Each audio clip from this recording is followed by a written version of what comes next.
Hey, there's a little prompt on the screen that says you are live. Welcome to Hidden Movie Club Double Take. Wait, I'm live? I'm a real boy? Oh my god. Finally. You're a real boy. Just what I've always wanted. How you doing, Derek? I'm doing fantastically well. Thanks for asking. How about you? How are you doing, Elon? Hey, yeah. Mostly good. I've got some things I'm taking care of that shouldn't need to be taken care of with my employer.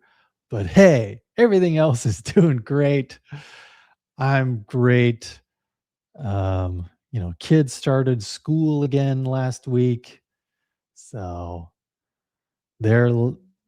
obviously kids don't really enjoy school all that much. Although my 10-year-old, like that Friday after, because they started last Wednesday, and then Friday, she's like, even though I don't really like school like 100%, it is kind of cool to at least have something to do and not be bored like I was for many days during the summer. I was like, Mm-hmm. you're right. That's crazy to me because I mean, obviously, I'm super nerdy. I loved school. I was like, the whole, I was obsessed with pens, pencils, office supplies. Back to school shopping was like a holiday Mhm. for me, essentially. Right. Yeah, man. What even now, what pen do you prefer? What pen do I prefer? Ooh. Yeah. So my favorite pens, it's probably split between a couple of them, but my favorite pen is a Parker Space Pen. A Fisher Space Pen. It uses a Parker Oh, cartridge, but it's made by the company Fisher. And whoa. yeah, I like them because it was a pen literally invented for NASA astronauts because the capsule of the pen is pressurized. So you can write upside down since there's no gravity. Yeah. They need to be able to write, in every which way. And it's crazy because there's like this stupid, I don't know if it's like a joke or people think that they're clever when they say it, but there's like a joke about like, oh, the Americans spent $1.5 million to invent a pen that could write in space. The Russians used pencils or whatever. And it's Right. like, I hate that because the whole point of them spending the 1.5 million was because pencils could not be used on the space station because even something like breaking the tip off when the tip floats away into one of your super expensive pieces of equipment and it is Yeah. lead, so it causes like a short or something, and then you're stuck in space. Like the whole reason that they did that was because you couldn't use pencils in space. Exactly. You Yeah. can't erase stuff and then have those little, bits of rubber floating around the space station or whatever. Right. But yeah. You got to know the whole context, okay? Yeah. There was Speaking of, reason. I have a question for you related to school supplies and school supply shopping that is brought on by the film we are covering today. Hey, Um, what color is math? math? Math. When you're Just setting up your folders and stuff for school, when you went to school, what color was science? Let's start there. Let's say I you've think got the majority of the primary colors and you need to pick which folder/notebook you're using for your classes. science, probably green. Yes, that is the correct answer. Uh, history. What color is history? History, social studies, that kind of thing. Purple. Ooh, an incorrect answer. The correct answer is blue. What color is English? Anyway, English, red. it's a fun exercise. I encourage anybody who's here. We've got a couple viewers now on the live stream. Right. Anybody, I would encourage you to speak up. I want to hear what these are Yeah. all for. I know, my bro Cinco, Scott Woodford, welcome. I was thinking math was blue in my head for some reason, not orange. I don't know why. So what Math, what is the correct answer for math? math would have been, I think, red for me Yeah. if I'm not mistaken, because we used to have. Oh my God, I'm dating myself so much. Trapper keepers. Did you have a trapper Oh keeper? yeah.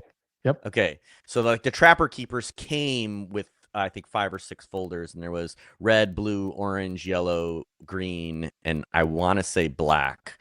So Mhm. depending on what if I got that set, then English was black, math was red, science is green, history is blue, and then yellow would depend on like Yeah. what. yellow and orange would depend on what the class was. Because if I had like science, or if I had bio and chemistry, then it would be Mm. like bio would typically get blue or orange, and chemistry would get, or whatever. But the basics you'd have figured out. Math was orange for Cinco. Okay. Orange is fine for that. As long as green is science. Like, I don't know the people that like took green and used it for anything else. That's weird to me. Or black for something other than English. That is also weird to me. So, Black. they just seem so obvious, you know? English, like the blackness of my heart. Or the color of the pen ink and No. Yeah, music theory. Well, so what color was music theory, Scott? I used to know a Yeah. Scott Woodford. I don't know. I doubt that's you, but I'm what guessing color he is was music theory? I'm guessing this particular Scott Woodford was born in 1976. Yeah, So which that's just might a guess. actually line up with the Scott Woodford I knew. So Ooh, when I that'd be worked at really Apple, cool if it was actually. it would be crazy He's if it like, was. If "Hey, that, Derek, what's up?" yeah, the algorithm found us and brought us back together. Scott, are you married, or were you married at some point to Aaron Woodford? If so, anyway, what color is the music theory folder? That's what I want to know. That's the question Yeah, here. Because yeah. apparently this book is green. Yes, The it is the a history of book. racism is a green folder. Yeah. It's a green book. Although, just real quick, my favorite pen, especially that I used in my 20s, especially, was the Pilot G2 Mm. because it had really, I just loved the ink. It's like almost gel, but not quite gel.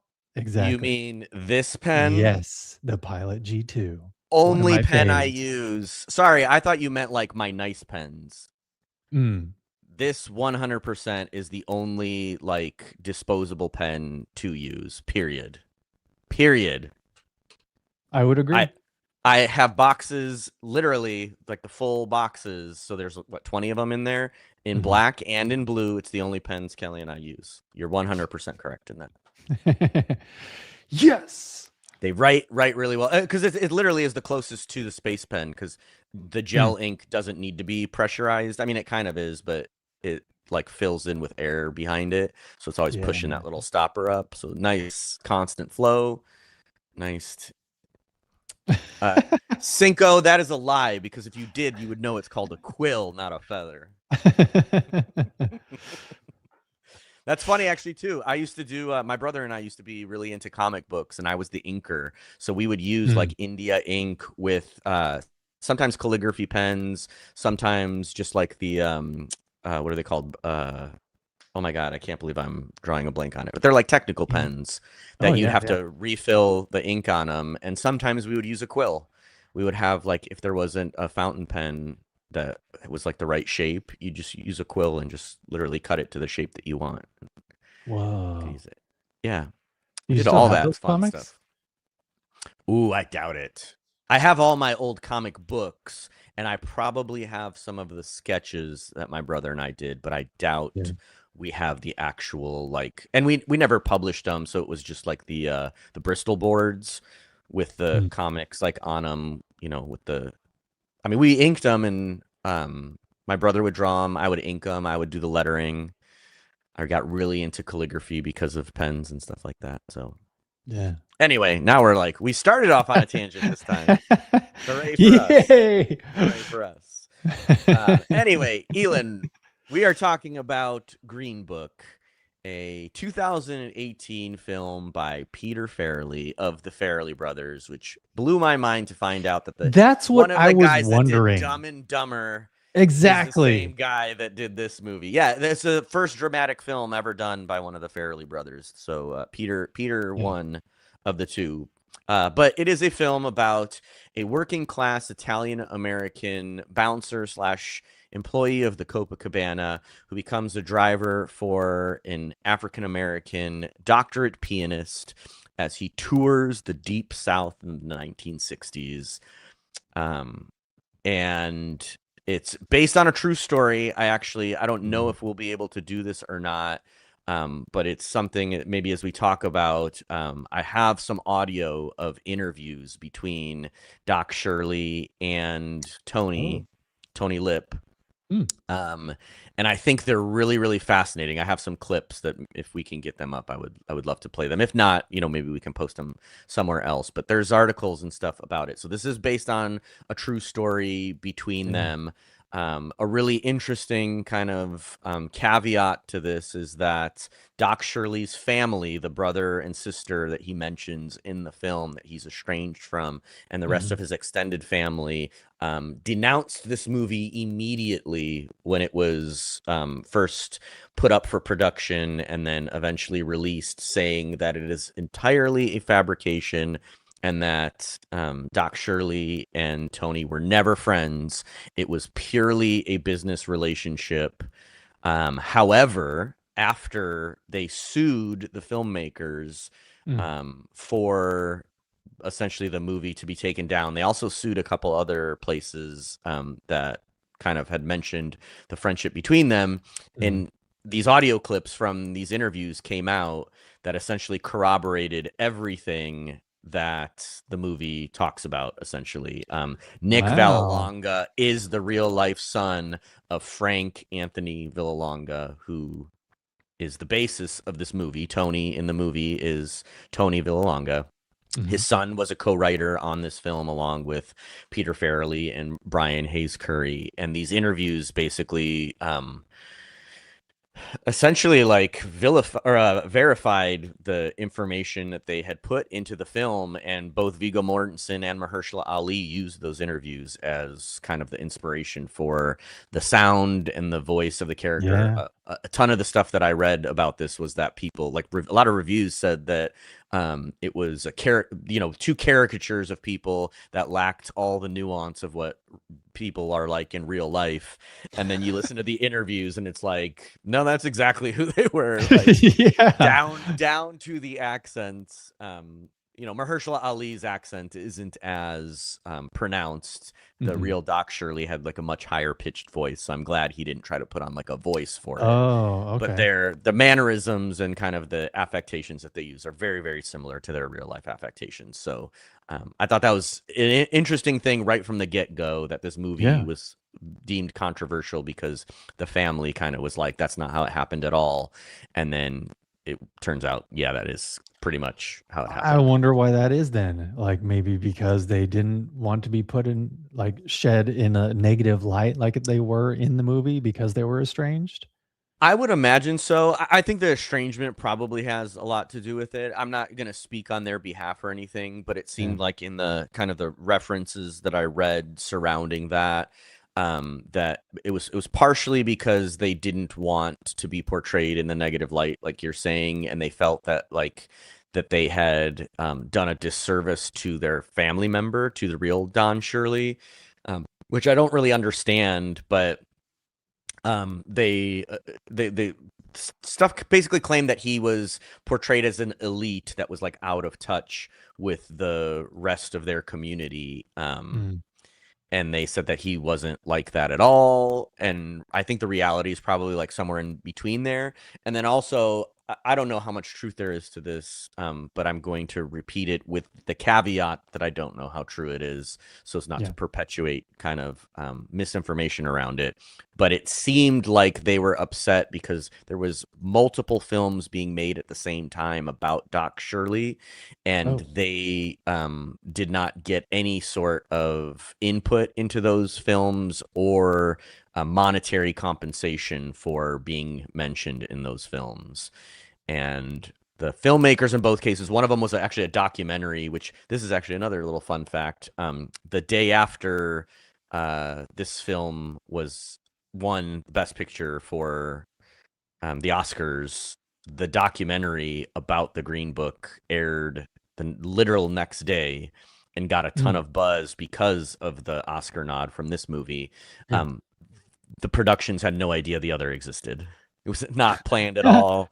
They were Yeah. literally just two separate independent films being made about the same subject. One was a documentary, one was this one. And they both just kind of like bolstered each other because the marketing press for this helped the documentary when it was released. So Huh. That's kind of funny. But the Wait, families so apparently were not. it did win Best Picture? I believe so.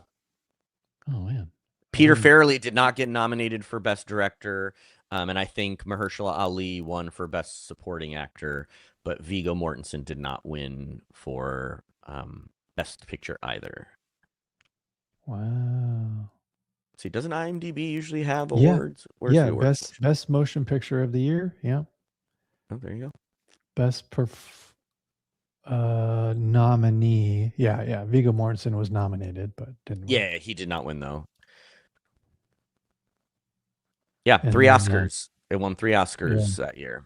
and then nominated for film editing but did not Mm-hmm. win. Mm-hmm. Mm-hmm. Mm-hmm. Huh. Mm-hmm. All right, so let's start off with our basic questions. Elin, on a scale of 1 to 10, or 1 to 4 Ninja Turtles, or whatever scale you want to use, what rating do you give Green Book? Uh man, I really liked it.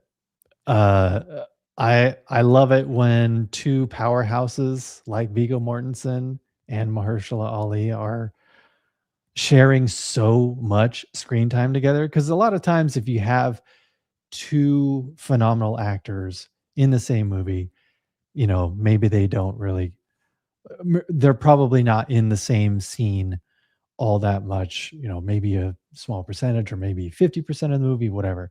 But the fact that they're basically, you know, 75, Yeah, it's 80% of the them. movie It's them. together all the time. It's just, man, because after watching Moonlight last week, I'd already been a fan of Mahershala Ali and knew that he was a phenomenal actor, but it just solidified my respect for him as an actor seeing Moonlight. And so that's why I was very excited about watching Green Book. Because I know we talked about maybe watching Hidden Figures as well. Mm-hmm. But Mahershala Ali in particular obviously is, a side character in that. Mm-hmm. So I was looking forward to seeing him in a leading role. Although It's considered supporting. Yeah, Viggo it is Mortensen is considered considered the so lead. who okay. Because Tony is the main character. The story was written by his son as like a point of view of Okay. Tony. So he's the lead character. Okay. That's right. So Best performance by an actor in a leading role. Okay. yeah, All right. yeah. Um but also the fact that like I really love it because Moonlight, you've got to strike a specific tone and it holds that tone for the entire movie and it's very dramatic, it's very tragic. But I also love it. I would say I love it even more when a movie like Green Book is still recognized as being, nominated by the Academy and it ends up winning the Academy Award for Best Picture while still maintaining humor and dramatic scenes and everything in between. Mm-hmm. I just find it when a film has all of that going on and still is recognized by such esteemed people as those in the Academy, or it's debatable as far as like if the judges or the people who are on the board or voting on these movies are actually esteemed people or not.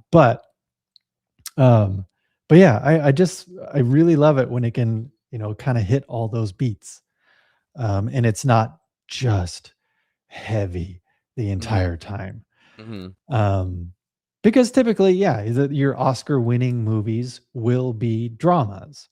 Mm-hmm. It's very rare for an Oscar winner especially to be a comedy. Do you classify this movie as Oscar bait?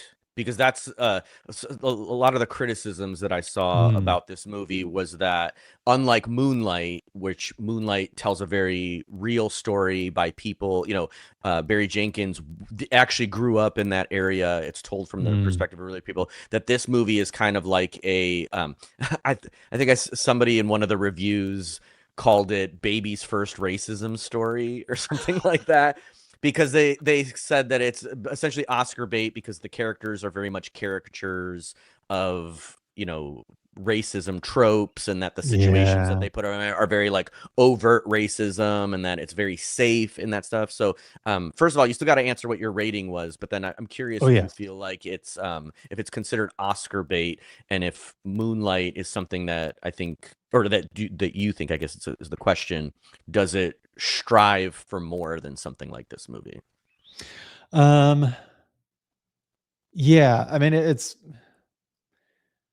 that would have to be I mean, I didn't see it as that while I was watching it, Hmm. just because I immediately got so caught up in the performances that, even if some people said that it was Oscar bait, I don't know, having without having that knowledge beforehand and just sitting down and watching the movie that I had never seen before, Hmm. I loved it. Okay. So, Yeah, yeah, like I another another criticism that somebody said was that this is the film, and I don't necessarily agree with this, so I do want to get back to your ratings, but they said that yeah. this is the film that the dad in the movie Get Out would mention to his daughter's girlfriend, that like it's his favorite movie because of the fact that it's like it's essentially a feel good movie. And again, I'm just repeating or paraphrasing what the criticisms were, that it's a Mhm. feel good movie for white people about racism in the past to make it seem like it was just in the past. And I don't necessarily Ah, agree with that criticism, because I don't feel like that's the story that it was trying to tell. Like yeah, Moonlight is very much on the nose about it. This is trying to frame it in that way because that's the time period that it happened. But to yeah, me, it's the movie is way more just about the two people themselves learning about each other than anything else. yes. So I mean, just real quick, I'd probably give it a 9, okay, 9 out of 10. okay, 'Cause, I guess, I mean, even watching it, my one of my criticisms is the fact that it does still seem like, you know, this white savior complex kinda thing, mm-hmm, where Tony is there to, the story revolves around Tony. mm-hmm, Why doesn't it revolve around the doctor?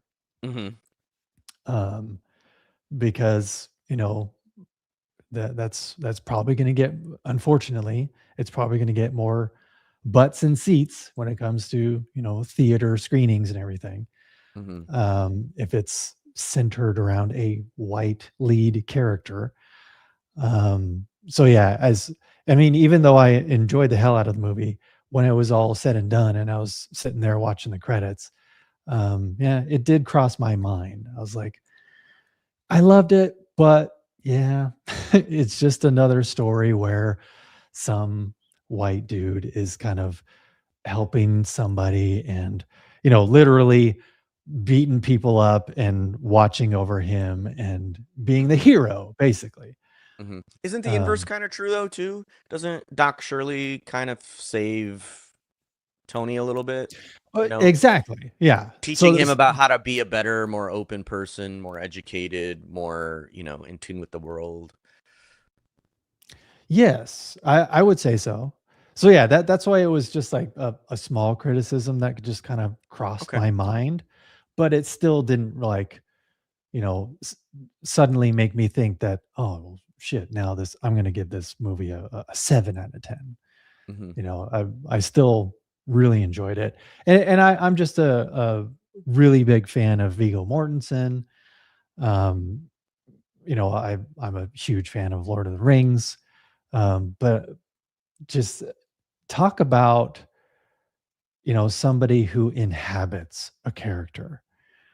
Um, you can say the same about Daniel Day-Lewis. and his method acting and whatever, like he becomes the character. But I can say that about Viggo Mortensen too. I've never seen it, but I hear History of Violence is just one of those performances that Hmm. stands the test of time. He's very, very good in that film.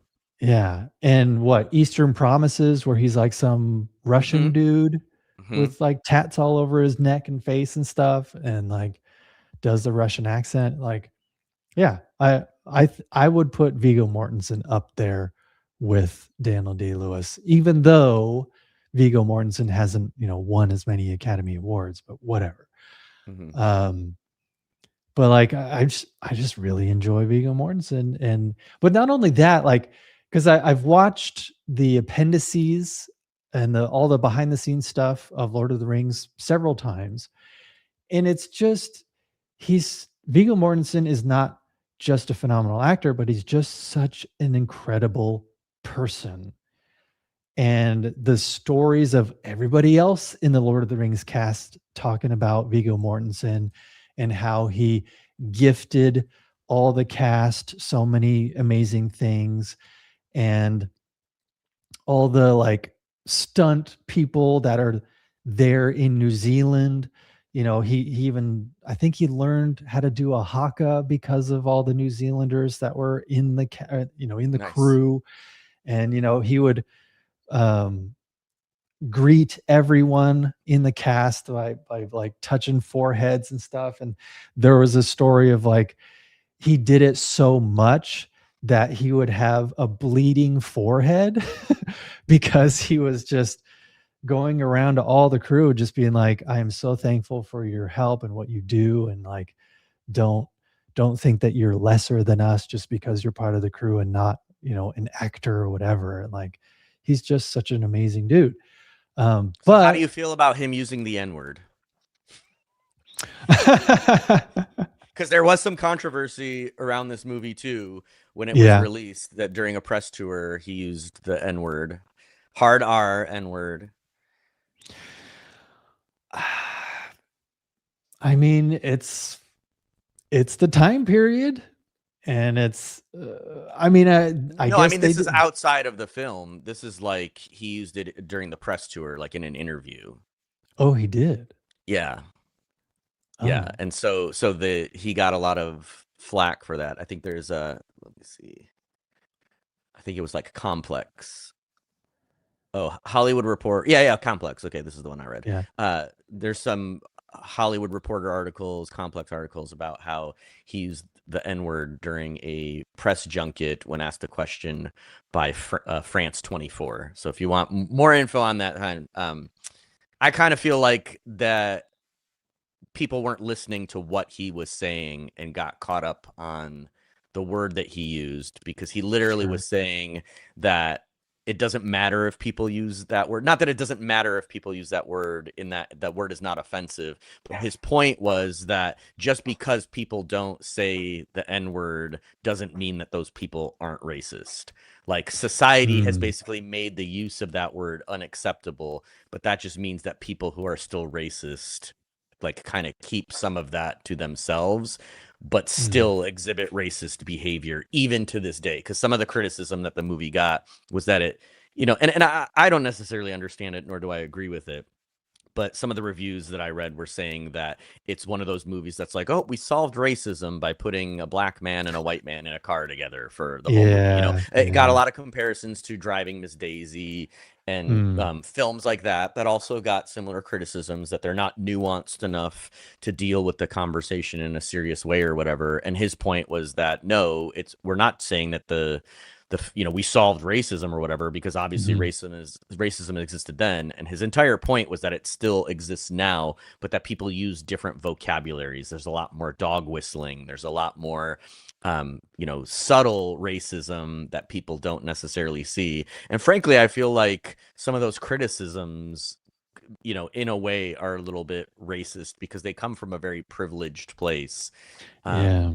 Because I hate to say it, but unfortunately, like most people who are racist or homophobic or bigoted in some way, like watching a movie like this is not going to change their opinions. It's not going to change their minds. What No. typically changes people's opinions is when they personally, unfortunately, get put into those situations. You know, it's like Yep. when Dick Cheney was against gay marriage until his daughter came out as gay.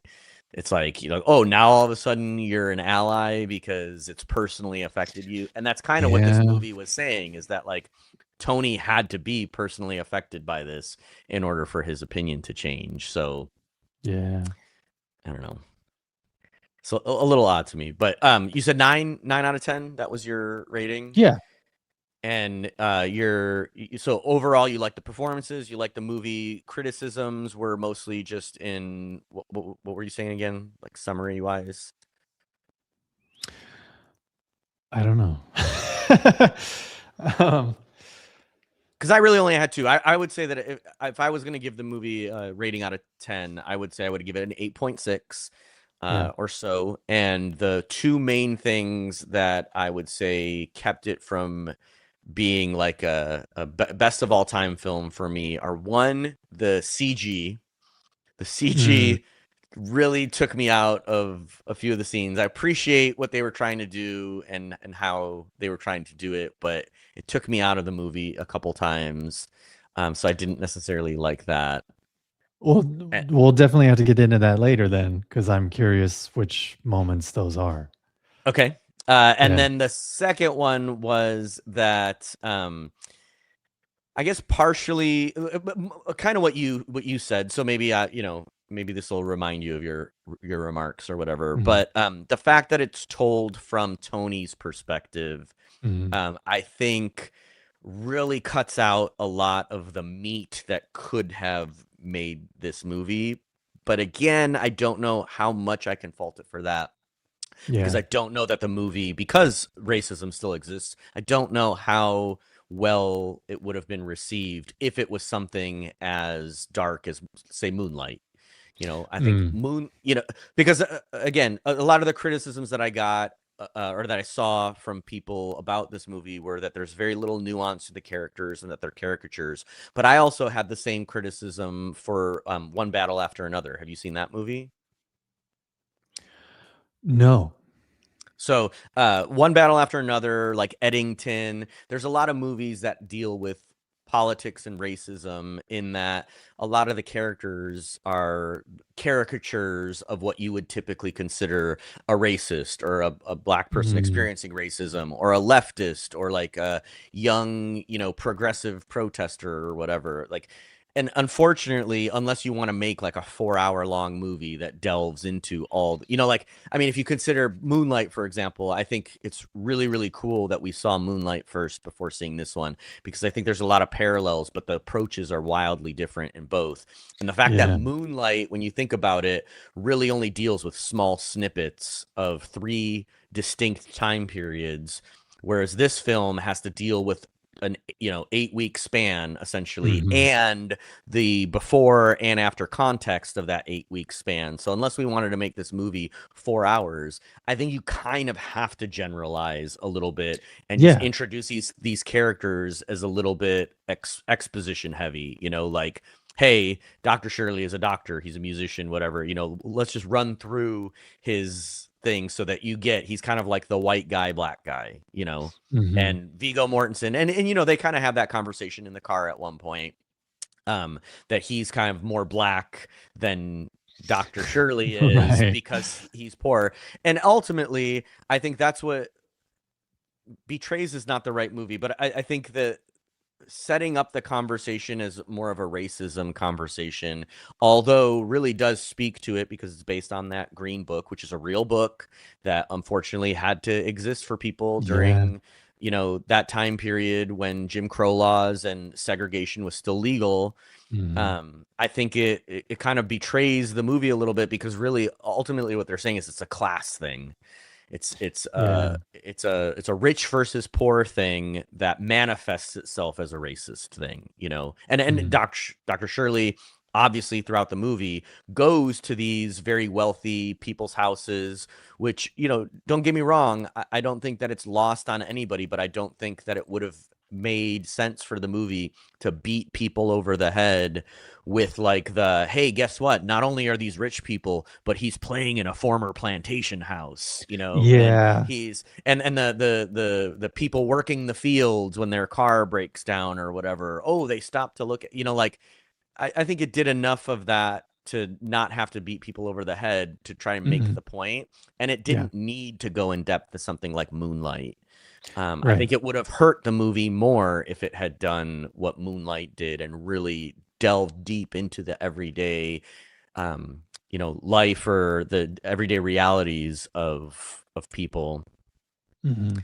So those two things, I think, I do wish that it was told a little bit more from Dr. Shirley's perspective, Yeah. but not in the same way that Moonlight necessarily did, because I think that would have hurt the movie, but it also would have given it just a little bit more of the gravitas I think that it would have needed to not come off as like a feel-good movie for white people, because ultimately I do think Right. that's kind of what it is. It's like, oh, we can change and racism doesn't exist anymore because, people who used to be racist are now not racist anymore. And it's like, Yeah. that's not the case for everybody, because unfortunately, if you watch the movie, his whole family is still kind of racist, Yeah.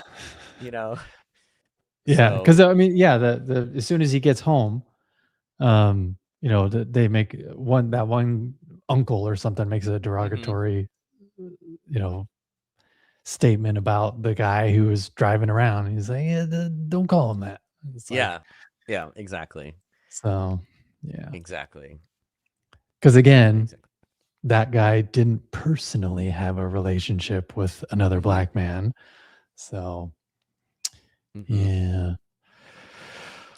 Yeah, so just because one Yeah. person changes doesn't mean the world is magically a better place. And Mhm. two, not to belabor the point, because I honestly don't think Viggo Mortensen deserved the criticism if people listened to what he had actually said when he was talking about the movie. Because I think the reason that, and I'll just go out and call them simple-minded people, say that racism doesn't exist anymore. Like, how many times have you heard that, like, oh, again, it's kind of like Get Out. Obama was president, so America's not racist anymore. It's like, Mhm. no, the whole problem with racism is that it didn't disappear. It just became a lot more subtle. It became more about the fact that, a town clerk or a county clerk somewhere can deny somebody something like a marriage license, for example, because they don't agree with that, or they don't like them because they're racist. So Mhm. even that, like, it's not, ultimately it's not a big deal at the end of the day, but it is a big deal because half the population, or less, a certain segment of the population doesn't have to worry about that kind of more casual, more discreet racism. Mhm. And so to say that it doesn't exist anymore is just ridiculous. Yeah, Totally ridiculous. for sure. Again, I say this as somebody who grew up in Detroit. I saw racism all the time. Uh-huh. I firsthand learned about the privilege I had as a white person, being around black friends, being around Yeah. black neighbors, and, living in a city that had a predominantly black population. Like, it's still here. It's still here, Mhm. has been here, even in 2026, it's still here. It's just a lot more subtle, a lot more casual, and people feel, like, the or at least up until recently, people didn't feel as emboldened with being able to Yeah. make their racism as public as it was. And I feel like, unfortunately, we're backsliding on that a little bit. Mhm. So, Yeah, yeah. It's amazing to have that perspective of just I mean, I also know that I am just being a skinny, nerdy white dude. Like, I understand that I am the least threatening kind of person to law enforcement or just anybody really. So that's probably why I got along with so many people, even in my school or whatever. Just because they knew that they didn't have to worry about me. mhm. Um, but yeah, I remember it reminds me of a story. I used to listen to the Geek Show podcast all the time. It's a podcast out of Salt Lake City, Utah. But one of the panelists that he wasn't there at the very beginning when the podcast started, but he came in a few years later. He's a stand-up comedian. His name's Jay Whitaker, and he talked about this particular story because, being on that panel, everybody else has like early screenings, like tickets to early screenings, because that being a kind of nerdy comic book kind of podcast, they would always, go to Marvel movies because this was at the time when I was listening to the podcast, the first phase of, the Like Infinity Saga. Avengers. Mhm. Yeah, that was still happening. Okay. And so every Marvel movie that would come out, they would get, early screenings, tickets to go to those. And they would, talk about them and not spoil anything, whatever. And then once Jay Whitaker became part of that panel, he started going to these screenings with them, because he wanted to. I mean, it was obvious. It's like, I'm part of this podcast now. Let's see this screening so we can talk about it on our podcast. And there were several times where he's just with his buddies and they go into the screening and they sit down, and one of the people who works at the just to remind you, this is Utah, also very, Mhm. very white, very conservative. And somebody who works at the movie theater was like, "Hey, what are you doing here?"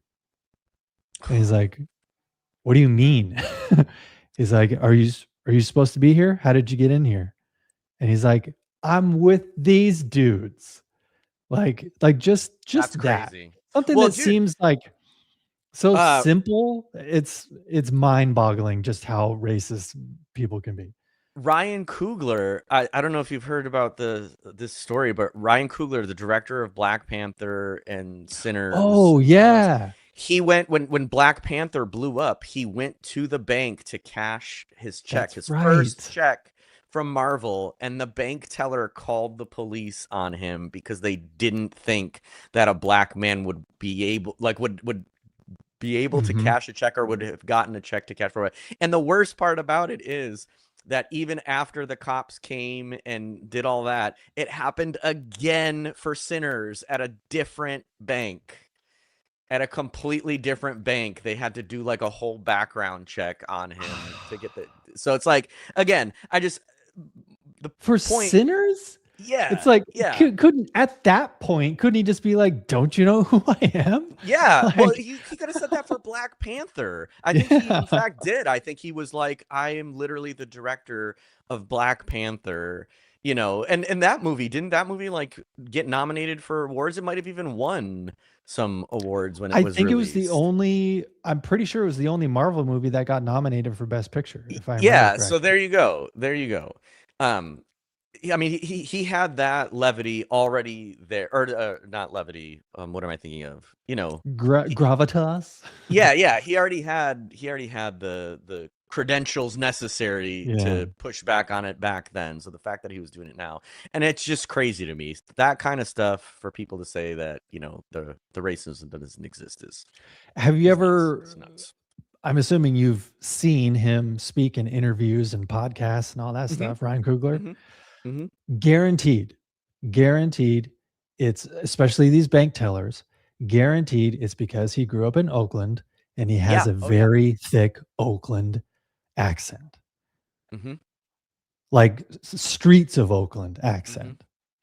So Yep. they just Well, and heard that, see he's black, and then they're like, "Uh-oh." again, and this movie Green Book is kind of like again, it's a caricatured version of it, but it kind of needs to be in order to fit it within like a short period of time that Mhm. covers a long, in world time, so they, Yeah. they kind of have to get over the fact that, like, yeah, they don't, it wouldn't make sense, or it wouldn't feel as genuine to me or have the same impact if they had to go in and tell Doc Shirley's story. Because literally, I don't know how much you know about Doc Shirley, but literally any part of his um biography is just like incredible. It's absolutely Yeah. incredible. He's like just a phenomenal person. If he was a white guy, there's no way any of that stuff would be as notable as it was in this movie. But Mm. like, his life is really remarkable. It's Yeah. truly remarkable. He was a very gifted person, a genius. You know, the movie I think starts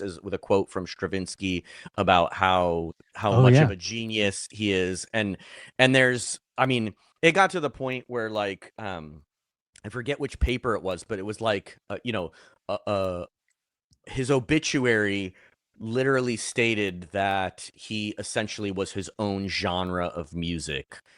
That's how prolific he was within the movie community. So it's just like he was a big deal, you know. So like Mhm.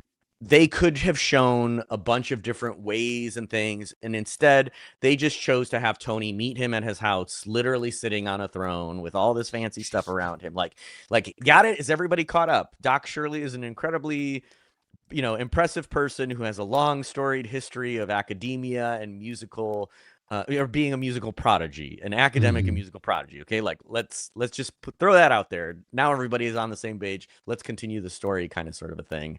Yeah. And I think the movie is better served for that. I don't know if laying in all that nuance and putting in the day-to-day stuff would have necessarily made it a better movie or driven the relationship between the two of them home, and that's ultimately what the story is about. So Yeah, um, yeah. I think it was Because better again, served. you're limited in time because it's a Yeah. movie.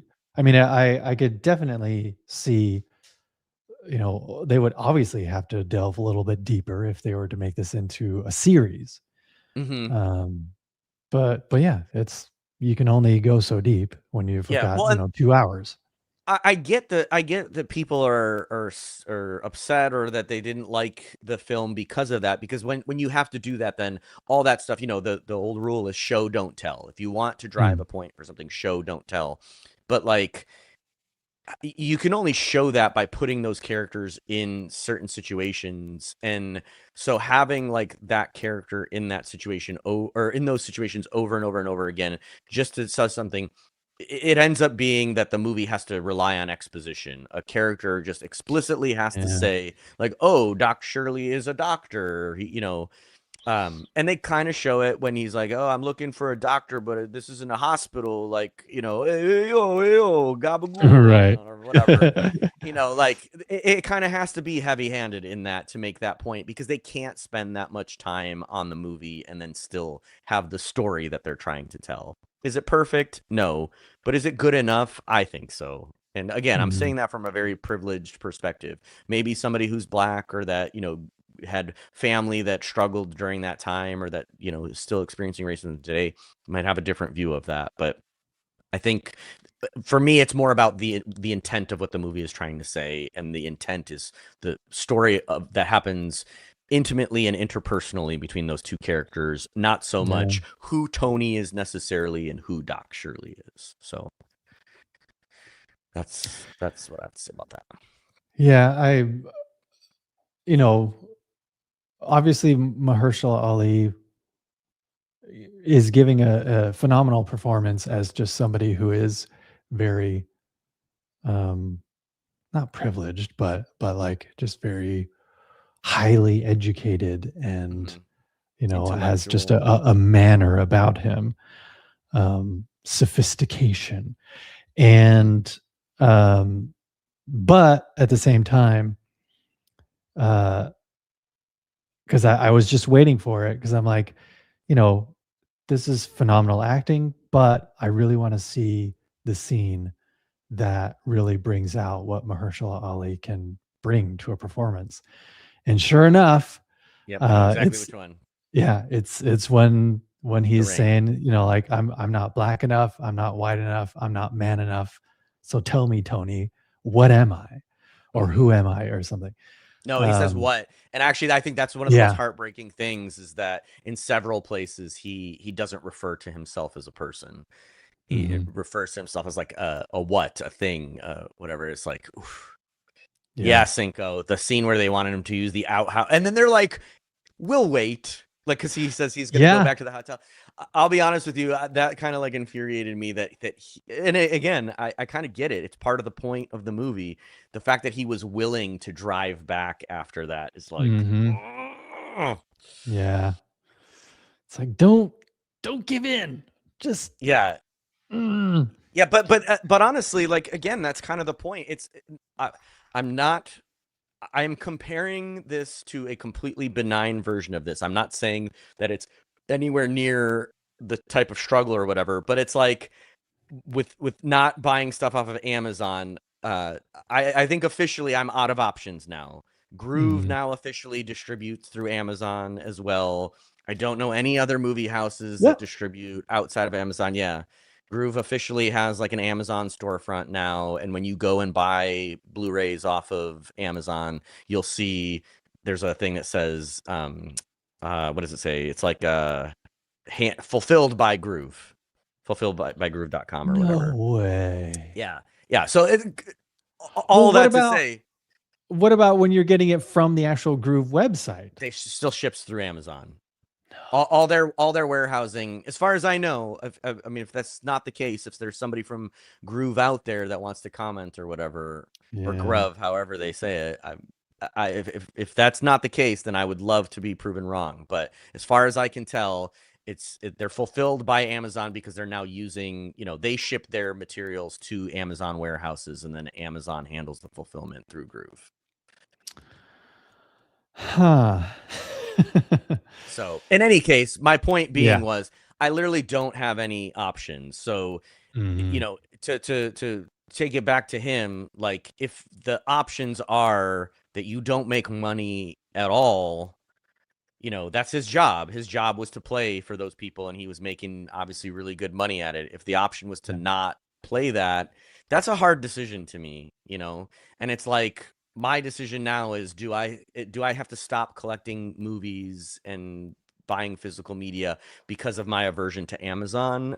I don't think so, because for me, it's always a vote with your wallet. And as much as I hate Amazon, I love physical media. I Yeah. love the production, special features, and all that stuff. So if I want to continue to support that, I unfortunately have to continue. I have to support Amazon at least outright, and that's kind of the same for him. But obviously the stakes are much, much, much, much higher. In that, Yeah. if Doc Shirley wants to kind of change people's hearts and minds by showing them that their opinions of what black people are during the Jim Crow era are woefully outdated, and that they can't generalize, their bigoted views. um he kind of has to do it. The Yeah. only way to show these people, and the movie obviously tries to make the point that he thought he was going to go on this changing hearts and minds tour, only to maybe naively learn that actually the world is just as bad, and it's not as easy. Like I think at one point he says the whole message about like violence isn't the answer, dignity above all else is Yeah. the thing or whatever. And then he gets the shit beat out of him, and he unfortunately then has to rely on Tony's violence to keep him safe while he's Yeah. completing this tour. So it's kind of I think that's one of the points that the movie is making, is this kind of struggle between like, yeah, there is a principle to the matter at some point, but the real world doesn't always deal with principles. The real world is a little bit more gray than what you may think. And conversely, Tony's whole thing is that like he thinks he's just going on this road trip with this guy, and that he's, just a driver, and it turns out he's in wait for way more than what he initially bargained for. Yeah. I think that's kind of like a sad dichotomy, and I think the movie captured that well. Is, yeah, Yeah. go use your bathroom in your hotel or the outhouse. Those are your options. But hey, guess what? You still have to come back and play the show, because you still need to be able to make a living and pay for your lifestyle and whatever. And it's just, it's kind of sad. Kind of sad. Yeah. You literally have to pick your battles. Yeah. Yeah. Yeah. Not to reference the movie again, but it's kind of like one battle after another. That literally is what it is. Even if you win one battle, there's going to be another one, because that's how the world is, and there's going to be another one. I hate that that's how the world is. Yeah. Um, Yeah. but it is. And I think both of those characters learned that there are some battles that you have to fight, and some that you can't, because you'll put yourself in worse situations fighting the battle. So what are the CG moments that took you out of it? It's pretty consistent, but Mahershala Ali did not learn to play the piano. He's not as gifted of a piano player as we would be led to believe by the movie. I would say overall they do a really, really good job of intercutting shots, but there's two or three shots specifically where one of them is the first time we really see Tony seeing Doc Shirley perform, and it's a Yeah. really nice shot. They start on his hands and he's playing, It you just know, the song, slowly and then pulls it out. pulls Yeah. back, and it's very clearly Mahershala Ali's head composited onto another piano player's body. And it's done about as well as you can do in that situation. Don't get me wrong. So I'm being pretty nitpicky about it because they essentially cut out Mahershala Ali's head. You know, they mask his head out. They anchor the point kind of to his neck, either to the side here on like a swivel, and Mhm. then it's Mahershala Ali's performance of playing that song juxtaposed on, and I believe it's the actual composer of the Yes. film. He played the actual scenes and recorded the audio of all the performances. So nothing of what you see on screen is a live, you know, the sound is not diegetic to the movie. It's all done in post.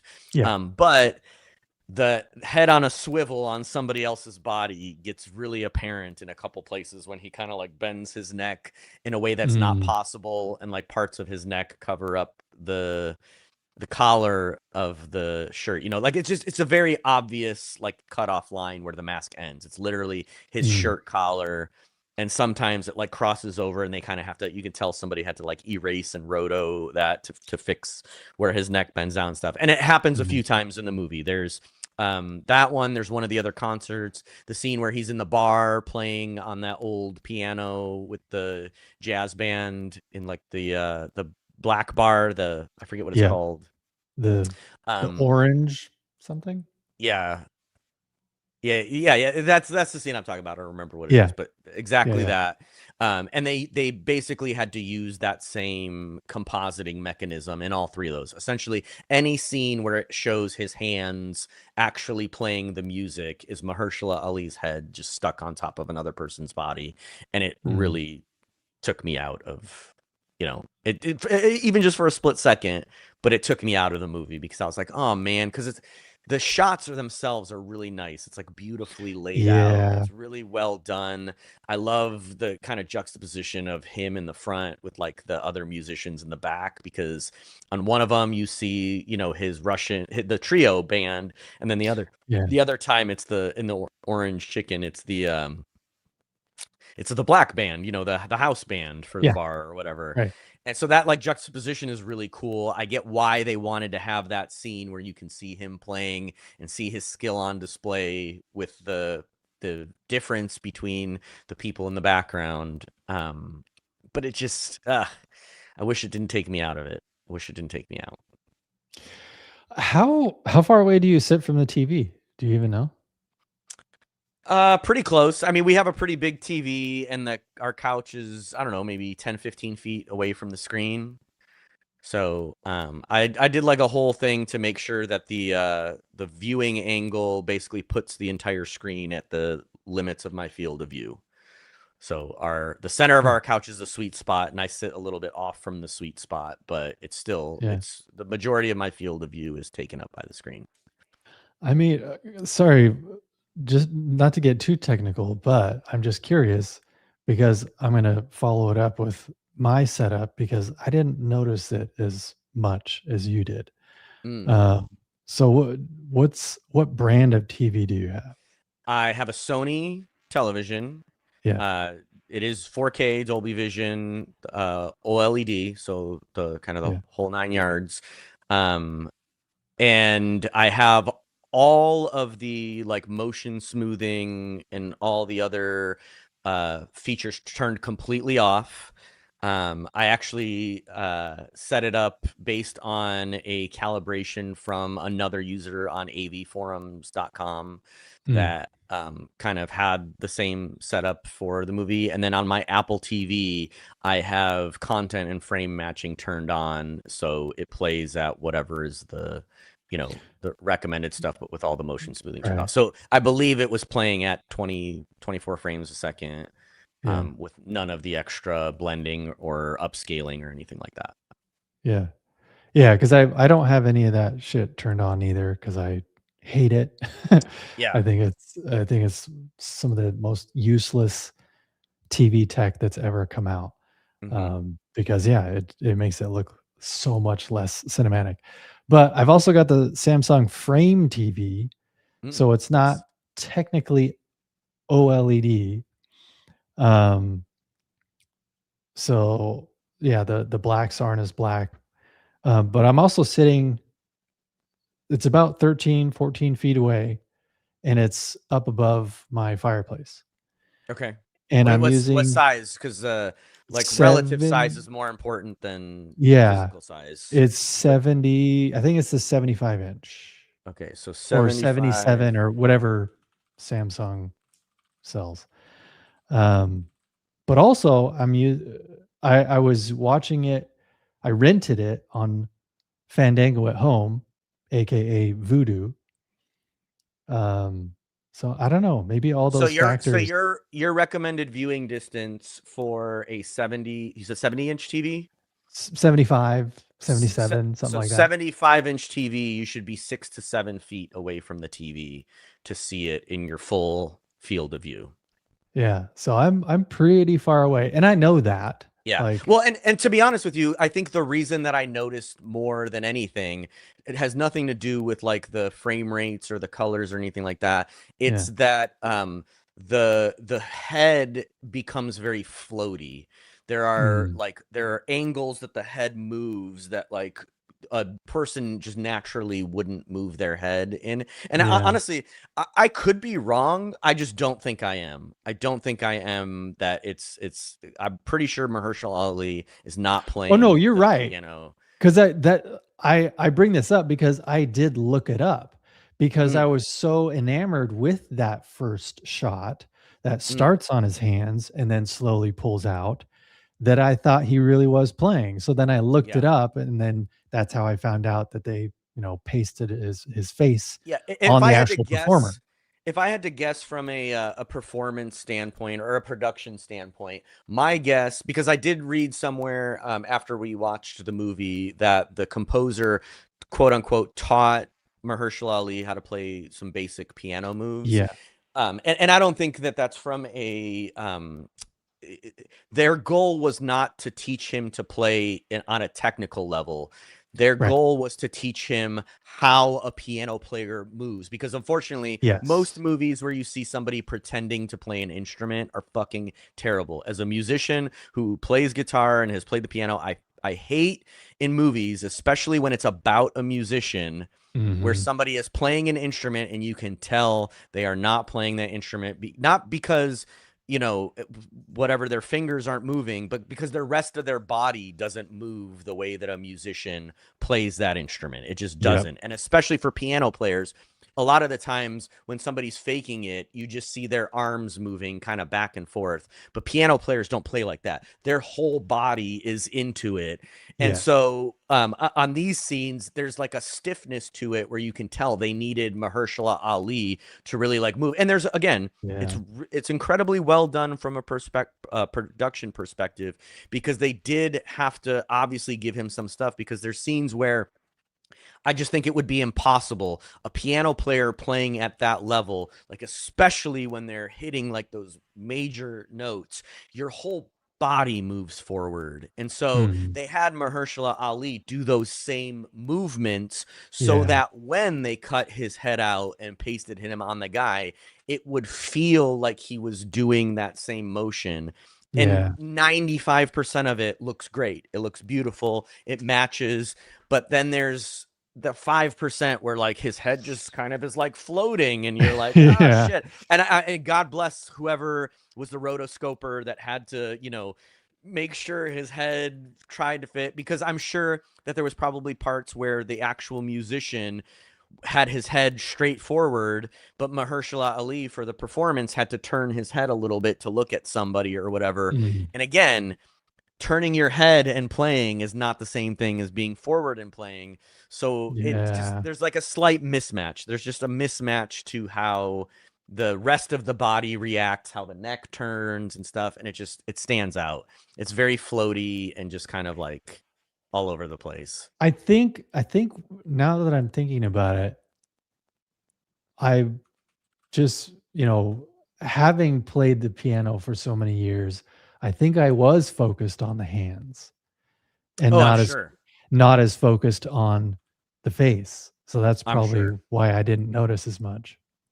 Well, and I think that's what they do. They always say that a magician's talent is really not in doing amazing things. It's distracting you from the mundane to make the Yeah. amazing seem more amazing.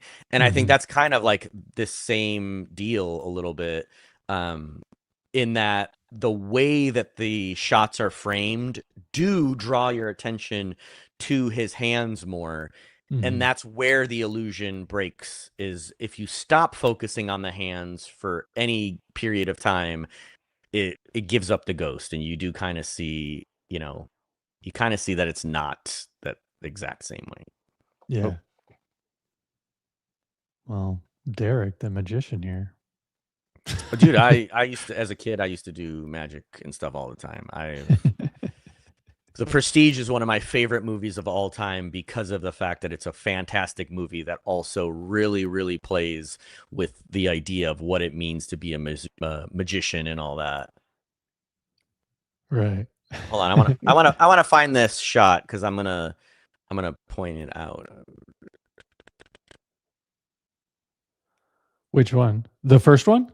Yeah, because there's a ton of shots that are actually Mahershala Ali. There's no CG going on in them, but they're Yeah. like from far enough away where you can't really Yes. see that he's not hitting the notes exactly. And even some of the there's one shot in one of the houses where he's playing for like the group of rich white people or whatever, where you Yeah. can see his hands. And I 100% believe that Ali is playing that. I think they said they had like 9 months of prep or something like that, where it was Mhm. like 3 or 4 months of learning some of the actual songs. And then the rest of the time was spent learning the quote unquote performance of the songs that they knew he wasn't going to be able to play.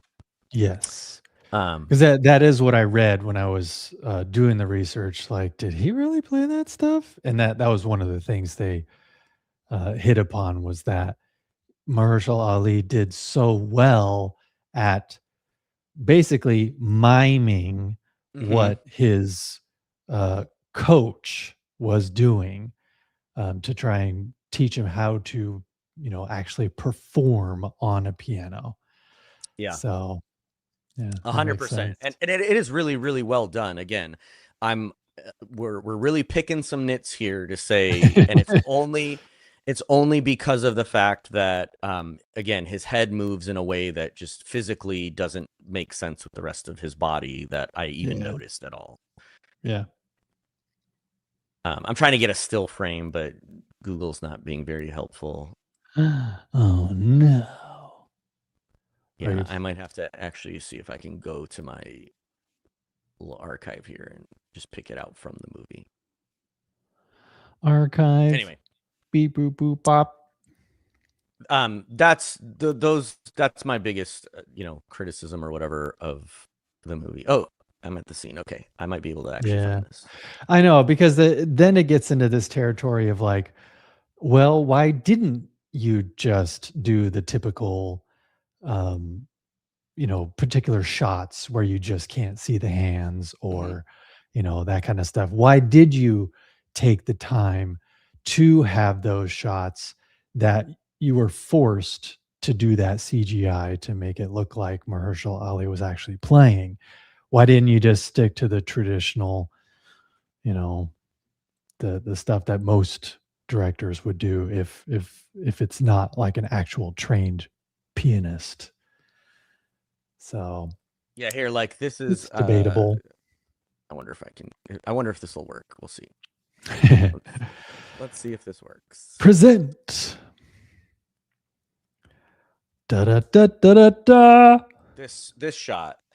So like his neckline is lower than his collar would have like allowed him to go. It's not as apparent, I Mm, think, in a screenshot as it would be if this was in motion. But when you look at yes. shots like that in motion, it's very floaty, and they literally have to like remove part of his collar to make it come out. Like you see some of Oh, his skin go over it. There's some like yeah. opacity fading that just doesn't fit right. It's, you know, it's not perfect, and it's not, again, I'm not trying to say like don't let perfect become the enemy of good. Like it's good enough. It's Right. way good Yes. enough to get the Yes. point across. And like you were saying, like I don't think it would have had the same effect if they didn't show that scene like that, because it's meant to show Tony's realization of what's going Yes. on, and Yeah, in a like, just talking about cinematography,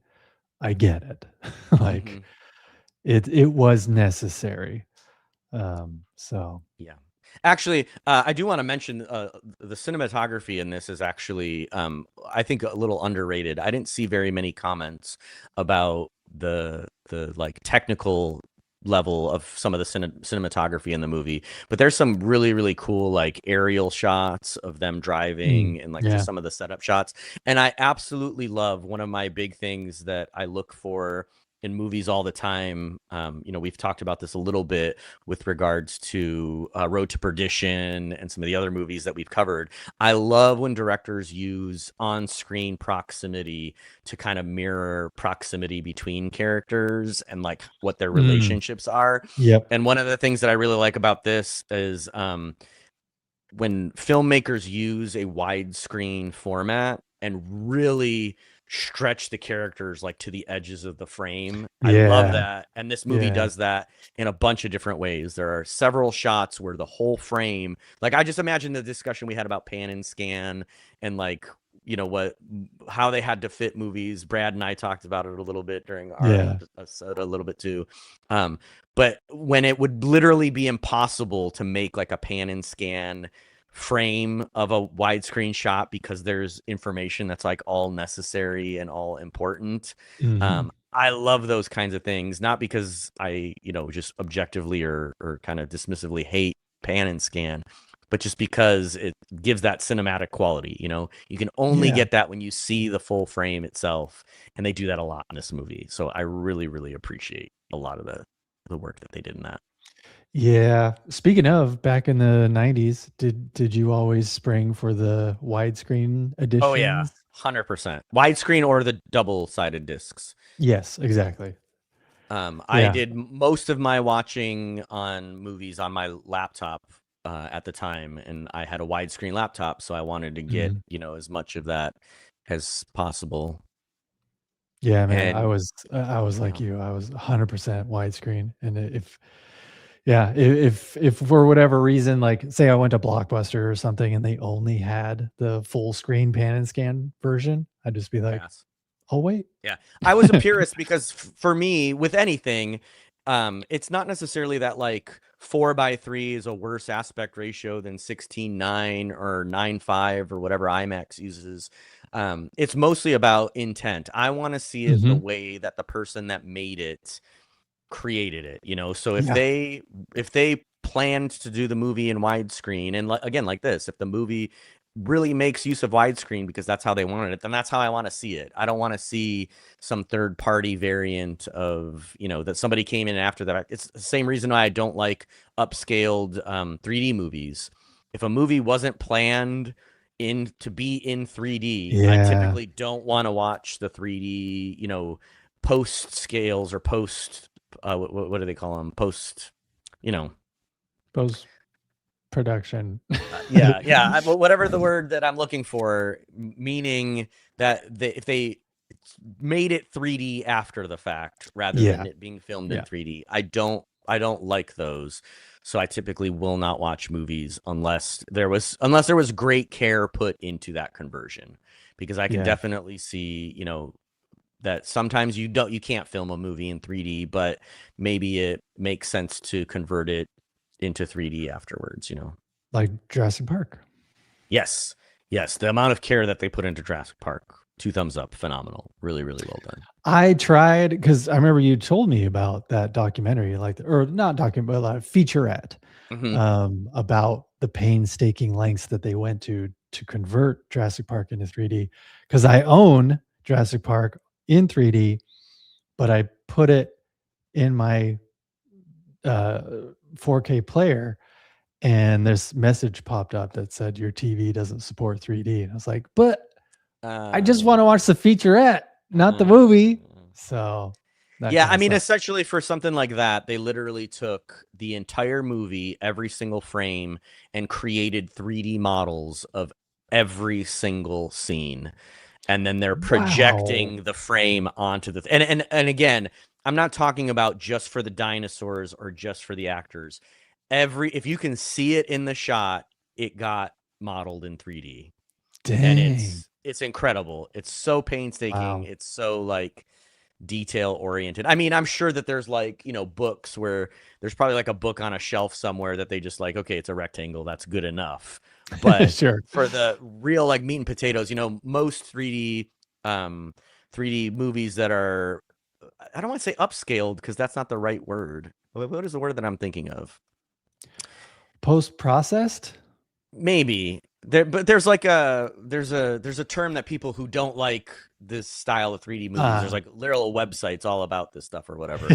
But what you usually notice is that when there's like a background, the backgrounds just become these flat planes, and then Mhm. only the characters and stuff are animated on top of it. And sometimes they'll split it up into multiple flat planes. But like Yeah. if you see a tree and the tree is like very clearly like a two-dimensional tree that's just offset from the rest of the background, it doesn't quite have the same effect as when the tree is like fully moving in 3D. Like you can tell, Yeah. you can 100% tell the difference between them. Yeah, I mean, Duppy just said Nightmare Before Christmas 3D is pretty good, but I spotted a couple glitches Hmm. like floating trees and so Hmm. forth. What's funny about that is with Nightmare Before Christmas, that's probably the movie that most deserved one of those big, 3D conversions or whatever. But all of Tim Burton's movies afterwards, like Corpse Bride and Coraline and some of those other ones, those are actually just done in 3D. So the 3D is naturally just rendered out. But Huh. Nightmare Before Christmas was real stop motion animation. Um, that was actually hand done, so it had to be converted in 3D in Yeah, post. right. You know, like Corpse Bride, I think if I remember, they did character studies that were hand animated and stuff, but the actual movie that was just used as reference material to create 3D models that are then animated Oh, as stop motion, but it's a right. 3D model that they're positioning in 3D space. Yeah. Coraline might have been. Again, I don't know which specific movies they were. I know that at some point that the Tim Burton shop stopped actually doing the hand animated stop motion, and it's all done in computer, so they can just render out the 3D, the stereoscopic view Mm. from the computer directly.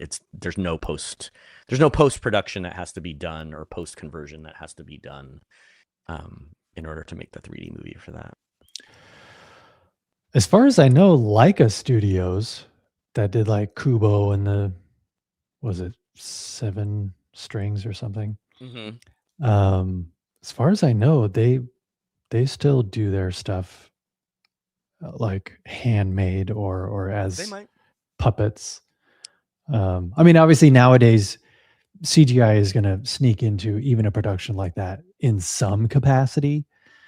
But I think for the most part, yeah, they still do all the like Yeah, actually, traditional stop motion. since we're on the topic, I'm going to give a shout out because he just had a Kickstarter, but I'm guessing he's probably going to do another one. But person that went to school with my wife, his name is Johnny McCone. He is a still to this day manual stop motion animator that does a ton of animation stuff for Disney, and Hmm. it's all 100% manual. There's very, very little. They do some compositing stuff, especially for effects shots, but he's Mhm. still, he worked on Robot Chicken. He worked on Mickey Saved Christmas as the lead animator for that, Super Mansion. but his production company is doing like comic books and stuff now, and just Hmm. really really cool artwork that I think everybody should check out. It's cool stuff. I know there's like a big spider creature in what was it? Wild Wild West. No, the gosh, it's that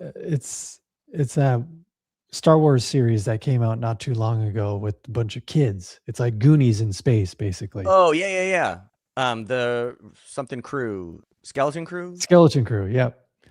And there's a scene where they have to fight off this like, or was it Skeleton Crew or was gosh, now I'm it was a Star Wars project nonetheless. If I'm getting the actual series incorrect, but yeah, there's this scene where they're having to fight off this like giant spider creature, and it was all done in stop Hand motion. animated. Yeah. So That's cool. I wonder if your buddy had something to do with that. I don't know. Wouldn't honestly wouldn't surprise me. His studio, I think it's Stupid Buddy Studios, Stoopid. But check him out. He's chill dude that found a passion for animation, for stop motion animation, and made a banging career out of it. Like Yeah. his work is just really, really, really good. He a lot of time, effort, thought. The whole thing is incredible. Seeing some of his setups, if you follow him on Instagram, he posts a lot of like behind the scenes shots of like what the whole setup looks like, and especially for some of the Disney stuff, it's like, oh my god, these gigantic miniaturized sets that Hmm. are just so crazy. It's really Got impressive. It's really gotta love impressive. that Disney money. Yeah, yeah. So anyway, Yeah. All right. Well, that's all I got on this movie. yeah, Green Book. I was just surprised that it was Fairly Peter Fairley. Yeah, when I saw that at the end, I was like, "Uh, wait, of the Farrelly brothers?" Yeah. Oh, and actually, here's a fun thing. Apparently, so I think I told you that I had seen this movie before. I didn't really remember like when I had seen it. But the disc that I have it on is a screener. It was a Oh, screener copy. So I, at one point, was part of a organization or group or whatever that would, like you'd get an email or whatever, and they'd be playing like a screener at the movie theater, yeah. where you'd go see like an early release of the movie. And apparently, this was one of the movies that I saw through that screener program. Unfortunately, I don't do it anymore because there was multiple instances where you'd show up and it's kind of first come first serve. So if you show up too late, you don't get to Oh, see the movie, and I didn't have the time to be doing that. So you didn't want to get there 5 hours early. no, no. Well, in a lot of cases, I couldn't because you got to have a job. What? Watching screeners isn't a job as much as they'd like it to be. Yeah. But okay, let's see. I'm gonna just run through the trivia on IMDb really quick to see if there's anything fun or exciting on here because I didn't get to do that prior to this. Yeah. They almost cut the pizza scene. Glad they didn't. That's hilarious. Shoving a whole pizza in his mouth. Oh yeah, this is a fun fact because I saw this all through the reviews and editorials. I read it on Reddit somewhere that people were saying that like it's a caricature of Italian people, and that Mhm. like even his family, like having Sebastian Maniscalco and the other actors there, like that they were just way too over the top caricatures. That's actually Nick Vallelonga's family. Sebastian Maniscalco is the only actor in all of those No way. scenes. Yeah, that's his family. So if they're caricatures, then they're caricatures of themselves. Sorry to say. That's funny. So that's pretty funny. Yeah, and apparently they were hired without Peter Farrelly knowing. He didn't know anything about it. Nick Vallelonga was the one that hired them to play the on-screen family. And they were cast without him saying anything. So that's pretty great. Viggo Mortensen really did eat those hot dogs. He ate 15 of them during the course of filming just that one little short scene. Yeah. That's Uh, dedication right there. Into the Spider Verse is my favorite movie of all time. Little known fact for people. Spider-Man is my favorite comic book character, and that movie absolutely kills Spider-Man. I love the animation. I love the style. I love all of the little detail and everything in that movie. What about Really, really. Across the Spider-Verse? I like it, just not as much as the first one. The Yeah. first one, I'll say this: if I had seen both of them back to back at the same time, they would probably both been equally as good. But the fact that Into the Spider-Verse came out first and was really like a holy shit, wow, this is awesome Yeah. moment, really just bumps it up for me because it was like I literally had never seen anything like that. Oh, And yeah. I know it annoys some people, but I did actually see it in 3D. And the whole, the comic book halftone dots in the Oh, background yeah. kind of being blurry and stuff. I know on the regular like 2D release that distracted some people, and they said that that was hard for them to watch in that. I fucking loved that, and I thought in 3D it's absolutely wonderful because those halftone dots come like in and out of focus all the time. It's like, oh, wonderful, Wow. wonderfully, wonderfully done, in my opinion. I also haven't seen The Sopranos, but apparently the real Tony Lip is in The Sopranos. He plays like a mob boss. Oh, So wow. the real Tony or Frank Vallelonga is in The Sopranos. My wife and I actually just started it, so complete coincidence that we started watching that at the same time as we were watching this movie. Um, Let's see what else. Yeah, the Negro Motorist Green Book was a real book. You can Yeah. actually download a copy of it. It's incredibly depressing and um, such a stain, but something that I feel like more people should know about on our American history. Oh, Um, yeah. Yeah. this whole idea, especially most recently in this resurgence in American exceptionalism and removing wokeness from history and schools and all that stuff, absolute fucking travesty because this Yeah, stuff was real. It existed. I think people should know about it. for sure. I Let's see what 100% else. agree. Yeah, Viggo Mortensen's Italian actually pretty decent. My wife is learning Italian right now, and I have throughout my life had several friends that spoke Italian. Actually, in Detroit, when we moved out of Detroit into the suburbs, I went to a private school with a ton of Italian American kids and met their families multiple times. Was good friends with several of them. Like I actually thought it was a pretty decent portrayal. I love Mhm. Linda Cardellini. I thought she was just fine in it. Somebody mentioned that Marissa Tomei at one point was talked about being the mom Oh, in the movie. yeah. Honestly, with as much screen time as she got, it could have been one or the other. Yeah. I don't necessarily think I would have had a preference for either of them. Yeah. She did great.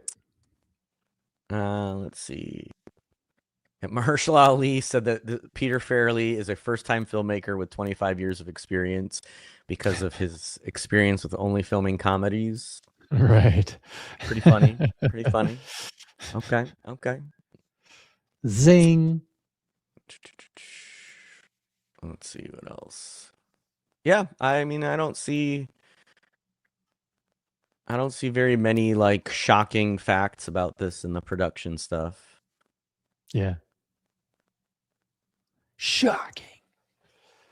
This just in. Mahershala Ali. Doc's chess set had no black squares or pieces. That's funny. I didn't even notice that.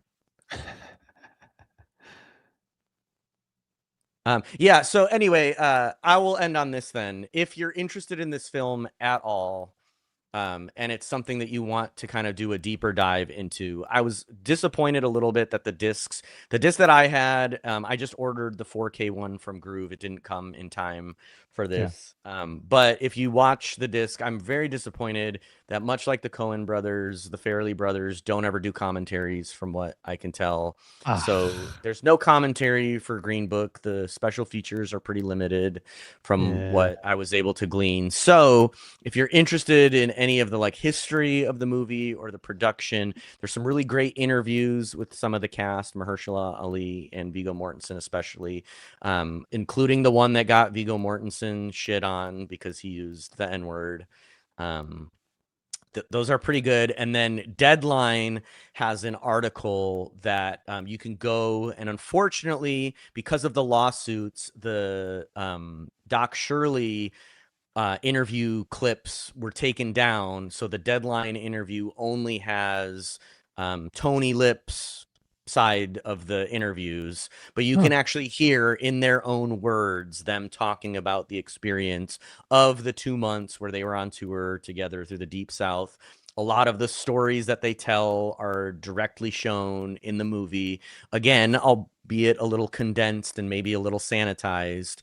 Mhm. But they talk a lot about, when he was busted at the YMCA and the quote unquote bribe, not bribe. That was a real thing that happened that both of them talk about, even though his family denied it, or, his extended family denies it. They Yeah. explicitly talk about those things happening. And there is on the interwebs, if you have the talent or the resources, there are places where you can still download Doc Shirley's half of the interview. Ah. It's eye-opening. I would definitely say, like, check it out, because there's some stuff in there that the movie again touches on a little bit, but that the kind of background for it is it's pretty depressing and sometimes deep, but it's also a little endearing, again, to hear them talk about their friendship and how they kind of both stood up for each other and taught each other things. I think listening to the interviews alone is probably, worthwhile. In fact, I think I saw somewhere, I didn't get to check it, I don't know if it's the full set, but I think there's even a YouTube video that somebody ripped the interview audio and just made it one long video. I don't Oh, know if that okay. includes the Doc Shirley stuff or not. I didn't get a chance to look into that because I found it elsewhere. But Mhm.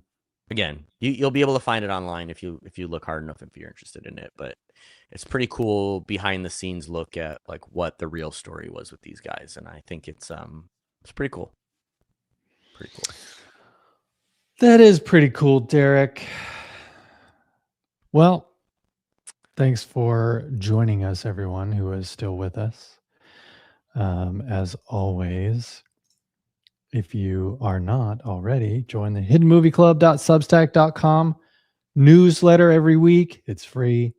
You can also join our $5 paid pledge tier to get additional exclusive content, as well as be eligible to win our 4K physical media giveaways. Yes. So please Yes. do Yes. that, Yes. because we really want to give away more stuff. I Which, mean, to be congrats to honest. Brian Fleming was our winner last week. Yeah. He chose Hannah, which I actually, Elin, you did the breakdown on Hannah, but I have actually not seen the movie. So I also ordered a copy of that for myself in addition to ordering it for Brian. So, you know, I'm very excited to watch that. And if you guys haven't seen some of the movies that we've covered on here, join that paid tier. We do the giveaway every time we do an after the credits, and at the very least try to do a digital giveaway when we do our double takes. So if you Yeah. want in on the movie goodies, that's your chance to do it. Maybe I'll try to put up an article with those audio clips of those interviews as a Yeah. paid subscriber tier, because Yeah. That'd be I think, great. that might save some people some time. And again, if you're interested in Green Book and the history behind it, it might be kind of a cool thing to get for $5. I agree. That's the additional content we're talking about, people. Yeah. So, I'll try to yeah. get that up there this week. So if you're interested, subscribe to our $5 tier now, so you can get notified right when that comes out. That'll be for our paid only Yeah, dude. subscribers. Thanks so much, everyone. I think it's Fifth Element next week. Yes. Yeah. Fifth Yeah. Element. Fifth Excited for that one. Element. Big fan of that movie. Multipass. Get Lilou your Velez. multipasses ready. Kobe, my man. And yeah, we'll see you next week, Tuesday, 12 p.m. Pacific, 3 p.m. Eastern. Yeah, and thank you guys all who join us in the chat. I always appreciate your commentaries, your little facts that you throw out at us. I love to hear some opinions. Again, if there's any movies you think we should watch, I know somebody earlier in the chat today put a recommendation in here. Mhm. British 1980 film called Babylon. I'm gonna check Yeah, it out. We do Babylon. have the Criterion channel, so if that's on Criterion, I will check that out. Yes. But thank you for all the feedback, for all the, comments, suggestions and everything. I honestly feel like I have learned so much and gotten such a wider appreciation for some of the films that I don't know that I would ever have seen. So thank you. Yeah, Thank you guys. exactly. Thank you. See you next week, everyone. Bye everybody. Thanks for joining us. Peace. Bye. Appreciate y'all.